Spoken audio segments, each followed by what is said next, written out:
The introduction of blockchain-based cryptocurrencies was done to transform global commerce.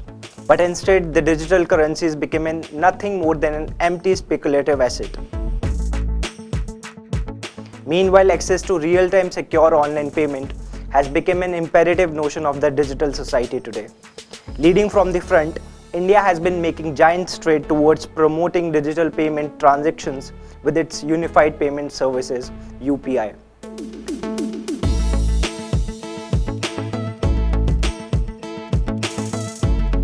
The results of these efforts are evident as recently Lyra Network, a French company, has announced that it will deploy UPI. This is the entrance of UPI in the European Union as an alternative payment system designed to be reliable, secure among the other digital payment forms. Notably, the global presence of UPI is apparent as countries like Bhutan and Nepal are already accepting UPI, and it is likely that it will go live in Singapore very soon. Further, merchants in Singapore, Cambodia, Malaysia, Thailand, Philippines, and Vietnam accept UPI payments through QR code payment systems.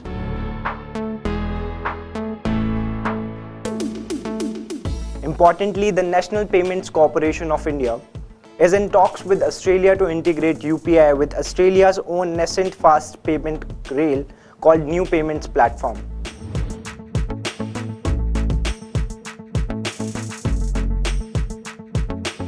The National Payments Corporation of India, an umbrella organization for operating retail payments and settlement system in India, conducted a pilot launch for UPI with 21 member banks.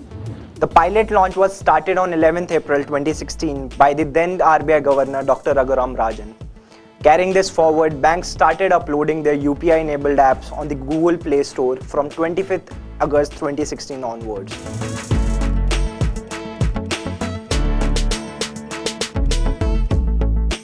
The prime reason behind the global adoption of UPI can be understood with the hassle-free functioning of it with a very large population.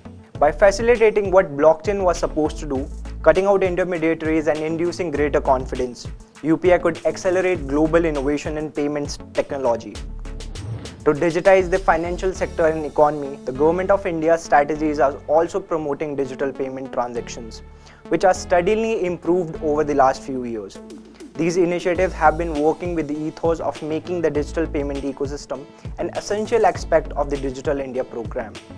Riding on the back of these efforts, digital payment transactions have grown multifold in India, from Rs 2,071 crore in FY 2017 to 2018 to Rs 5,554 crore in FY 2020 to 2021. In the current fiscal year, the total number of 8,193 crore digital payment transactions were recorded till 20th March 2022. This is the part of growing trend of the critical technology emerging from beyond the usual innovation corridors. India has also gone from having few startups of value to hosting dozens of billion-dollar valuation unicorns. The other phases of this journey is Aadhaar Digital Identity Program, which has expanded economic inclusion from hundreds of millions of its citizens, and the commercial platform that UPI created. The rationale behind UPI is to create a neutral marketplace and commerce platform that is accessible and low cost. In the last 6 years alone, UPI transactions have skyrocketed and now exceeding 100 billion per month. From over 150 million monthly users, these transactions occur largely via mobile wallets and payment applications. Presently, UPI transactions are free, but to sustain the model, it will eventually cost only a tiny fraction of what consumers and merchants pay to move money on private payment systems such as those run by MasterCard and Visa. This is it in today's session. Thanks for watching.